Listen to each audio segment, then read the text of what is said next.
Hello YouTube fans, here again. And now I figured as I'm still doing the 80s marathon, as we all know in 1983, why not this one? That's right, Superman 3. Now you all know Superman 3 was actually a good film, but for its time it got booed, it got hooed, it got this. And you know what? Well what? For anyone who ever said Superman 3 was a piece of shit, they definitely, this is coming from the art, they definitely did not see Superman 4 the test for shit, as I like to call it, because it is a piece of shit.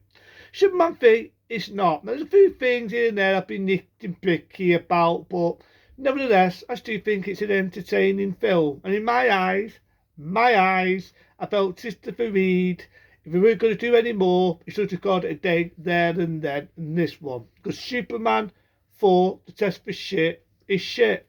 Superman 3, no faults of it. You got Richard Pryor, and this is one of the moments where it makes me cry. It makes me cry, as we all know, we've lost a very, very funny man. Whether it's Gene Wilder or Richard Pryor, we've lost a very, very funny man. It's very hard for Richard Pryor in this, because as we all know, Richard Pryor was used to doing adult humour. He was used to doing adult comedies. And this is like, it's for a younger audience. So we had to make his humour more mild. But he still pulls it off, he's still funny, and he still plays off as the funny man. So he starts off in the job centre, the ducking dole, as they call it back then, before we had it to Universal. And he's getting shit, he's not looking for work, this. I mean, I've been there, I'm lucky now, I am a working Joe. But he's getting a lot of shit, and basically has his money taken off him. But then, out of luck, he gets a training course, which is sort of like work, a bit like work experience, but you're working on the sly. And he gets a job doing that, basically. And so it starts off your typical Superman theme. Not a bit of good doing with it. She's had a bit of comedy here and there. You've got this blonde bimbo looking girl. It's like something out of one of my adult movies. And you get your typical humour. But I do love the bit where you got him himself, which was Richard Pryor then. Christopher Reeves, another date die, who is sadly no longer with us as well. May he also rest. But I love to see where he goes in the phone booth, which we'll get away with nowadays. There's barely a lot of phone booths. You've got to die drowning in water in a car. Thinking, come on. But he turns into Superman and he turns into a kid. Now, for anyone that may or may not know this, the one that plays the little lad in it is actually the same actor that played the baby toddler Superman in your first film, Superman the Movie. It just makes the test appearance a little bit older, I think it was about 12 or 13, when he appeared in Superman 3. But I love the bit, you got it's like I say, got to do with the comedy, that's a bit where you got the Red Man and the G-Man beating one another up. That it only wish that did happen in real life, but you got to wait to toss over the road. And you've got that here now, you got, the only bit in it is, if I remember rightly, Mark Chick, who doesn't appear in it as much as Lois Lane. And there was a lot of reasons for that at the time. So he was having arguments with the director. The director got pissed off, so he was always coming in late. I mean, I'm not going to be disrespectful. So he's also no longer with us. May she rest in peace. And so on. So he only saw a role in it. But it's had the benefits because what it is Tartan is now going to visit his hometown, Springfield, which is the Red Sailors off, and meets the love of his life. You may remember from the 50s, there's different actors. He meets her, they have this like a reunion, Tassa Union. You got one guy in it who's a bit of a dork, been in a lot of films. You might, funny enough, and I mentioned one called Never Say Never Again, one with the fake eye leg. Same actor, no one who's sadly no longer with us. So it's like sad really, a lot of actors and actresses in this are sadly no longer with us. May the rest. So you've got the idea that Richard Pryor is a bit of a computer genius. He's working on computers, but he's a bit of a risk kid. And he's down to afford the system. He's getting a bit more of this.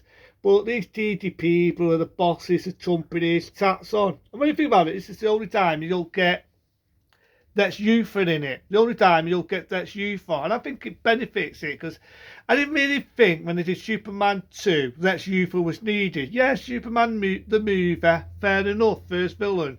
But was he really needed in Superman 2 when you had the 3 villains? So I don't like the idea. You got one who's dead there, you got this woman, and they want to take over the world with a computer. I thought that was quite clever. I thought it was quite unique. So the guy who's tipped tonight to try and destroy Superman. But the only thing is, it backfires and you get two. Which I always love that idea. You got the bad Superman and the good Superman. You see, when they did Superman versus Batman, which I like to call Super Dick versus Buttman, because I thought it was a piece of shit. Do you want to see how Superman became a bad Superman better? Want to see how that's done? Watch Superman 3. Then you see how it's done the right way. So what happens is you got the bad Superman, he's got lasers out of his eyes, he's attacking people, he's a fucking dick. He shags that blonde bimbo, the one that reminds me of something out of an 80s porno. He has this wicked way with her. And so on, he's just a dork. But the good thing is, the good Superman has started, you know, they've got the scene where he's beating him up. I love the bit where he got a poster of Blade Runner, which one enough was opening at that time. You know, this is an 83 film. And he's kicking the shit out of Tartan and so on, right? But then Tartan snaps up, strangles the life out of the bad Superman. Even the fucking time they went past then. Strangles the life out of the bad Superman, kills him. I love the bit where he rips his shirt off and he turns into the good Superman. There's a bit of the 80s fashion where you got an old computer game and they're trying to blow Superman up with missiles.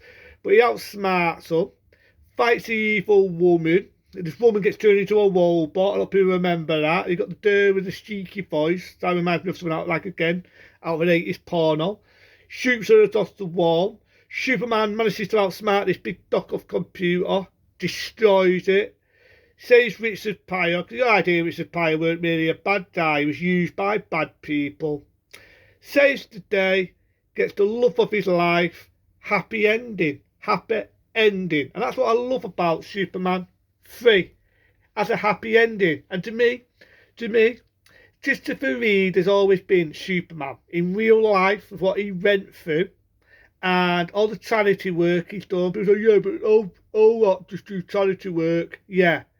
All actors are paralysed. And he's down to help lung people who've also got bad disabilities. Yeah. A lot of actors do that, yeah. So when you think about it, for what he went through before he sadly lost a damn good guy, to me, Christopher Reeve, in my eyes, will always be the real Superman. He will always be the real Superman.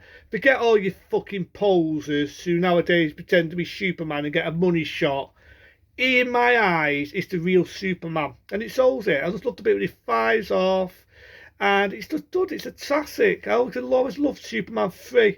I like Richard Pryor. And I mean, he does a bit of humour, a bit when he falls off that building and he's got the take. And, you know what I mean, he manages to get out of Dodds. You know what I mean? He got the idea he's trying to better himself. But at the same time, he's a bit of a bum.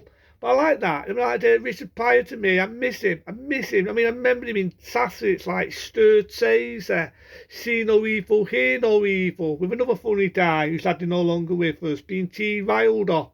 And in this, I like him in this. Richard Pryor, to me, he's always has been a funny guy. And he, to my eyes, without joking, in my eyes, will always be a sorely missed funny man. I miss him. I really do miss Richard Pryor. This is a film that makes me fucking cry about coffee. Makes me fucking cry. A lot of actors, a lot of actresses who are no longer with us. To me, right, I'm going to be open and honest. I might get love letters for this. But I've never been DC mad. Maybe I've read a few comics in when I was a kid. Maybe I looked at a few Batman comics, but I've never been DC mad. I take it or leave it. And like nowadays, people DC mad and they all look like a video game effects. I've never been that way, but Christopher Reeve, I've always loved watching the Superman films.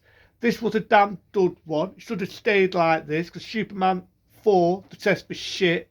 It's boring. There's not one good thing I can say about it. There's probably about 1, 2, maybe 3 scenes what are decent. The rest of it, garbage. This, on the other hand, there, I could be doing with a comedy here and there, but I do think it's good. I do think it has a charm, has practical effects. There are bits here and there we can see the stings, oldie Christopher Reid up as Superman, and that's the bit where I think in today's era with CGI they could cover all the cock ups there where you see the sting lowering Christopher Reid down as Superman or lifting him up. They could just get rid of the stings and the ropes holding him up. There's a little bit cock up there, I do admit that, when he's putting out this fire as Superman. That's something where I would say, yeah, CGI cover up there could cover up that mess up they made. But the rest of it, it's not a bad one, and I like Superman 3. Is it an action film? Yeah, it has action in it. It's more of a sci-fi comic book hero film. But Superman 3 definitely goes to the 80s action films. Sad to say it wasn't as successful as the other Superman films back in 1983. But I tell you one thing, it became a troll and it's a hell of a lot better than Superman 4 for test for shit. Other than that though, that's go to the 80s marathon. I'll end it with Jaws 3 or Jaws 3D, whatever you want to call it. And then I'll get into 1984 of the 80s marathon. It's been a date doing it. I look forward to doing it right to 89. But into them, be smart, be safe. See you later.